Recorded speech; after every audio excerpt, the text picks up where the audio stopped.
Você viu essas manifestações na Inglaterra? Acredito que não.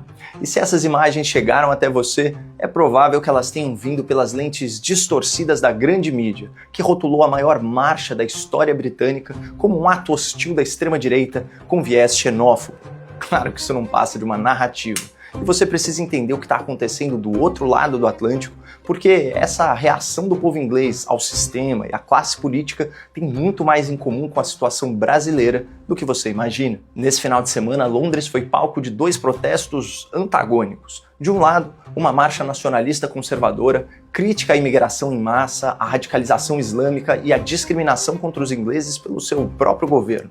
De outro, o movimento pró-Palestina, com o seu habitual contorno antissemita, que uniu progressistas e simpatizantes da Jihad, a guerra religiosa muçulmana, na mesma caminhada. E sim, os protestos foram marcados para o mesmo dia e na mesma cidade, o que escancarou o duplo padrão do governo ao tratar de cada um deles. Mas antes, vamos às palavras de ordem de cada manifestação, porque elas são um excelente ponto de partida para entender o que está em jogo aqui. Os nacionalistas britânicos marchavam sob o lema Unir o Reino, uma referência ao Reino Unido, país que inclui a nação inglesa e que está sendo tomado por milhões de imigrantes que não assimilam a cultura europeia, elevando comprovadamente os custos da assistência social e os índices de criminalidade, especialmente de violência contra a mulher. Também bradavam Cristo é Rei e vestiam bonés MAGA, Make England Great Again, em alusão ao movimento de Trump na América. Já os manifestantes do outro lado bradavam Libertem a Palestina, algo que eles nunca reivindicaram enquanto a ditadura genocida do Hamas oprimia os palestinos impunemente.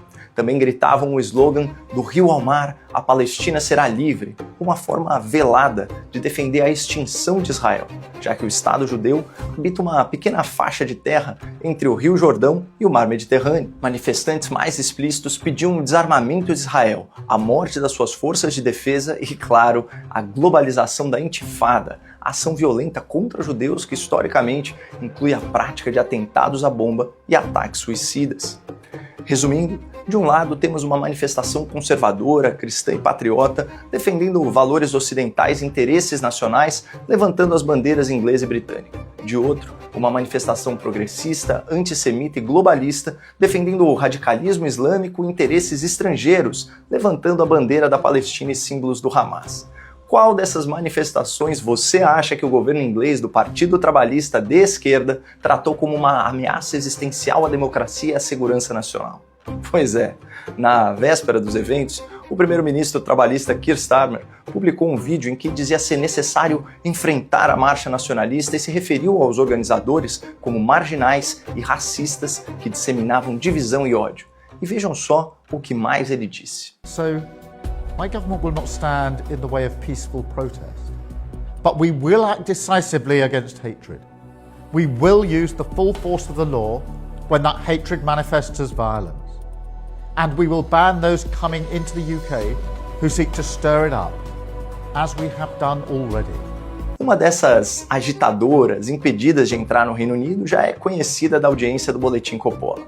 É a jovem ativista holandesa Eva Vlaar, que se dedica a denunciar estatísticas sobre a violência contra europeus nativos praticada por imigrantes, especialmente a violência contra crianças e mulheres. I called out Keir Starmer for allowing the ongoing rape of your daughters by migrant gangs that he imports in. And he didn't like that, clearly.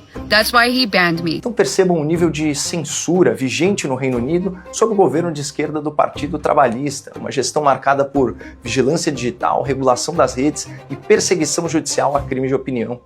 Ativistas europeus foram impedidos de ingressar em um país livre para discursar em uma manifestação popular e falar à imprensa. É uma violação explícita à liberdade de expressão sob pretexto de proteger a democracia.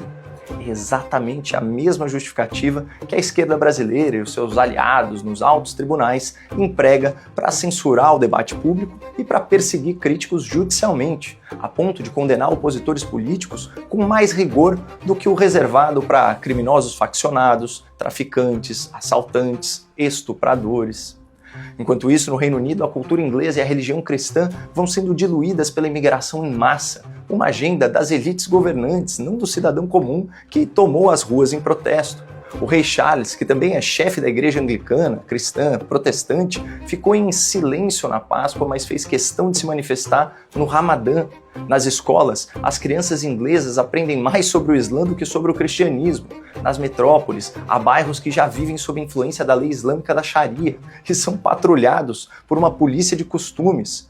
E o mesmo governo inglês que impediu a jovem Eva Vlar de entrar no país recebe de braços abertos radicais que defendem ou defenderam publicamente o extermínio de judeus e a morte ao Ocidente. Tudo isso é prova de que nós precisamos ficar muito atentos com a linguagem que a imprensa militante utiliza para doutrinar a sua audiência.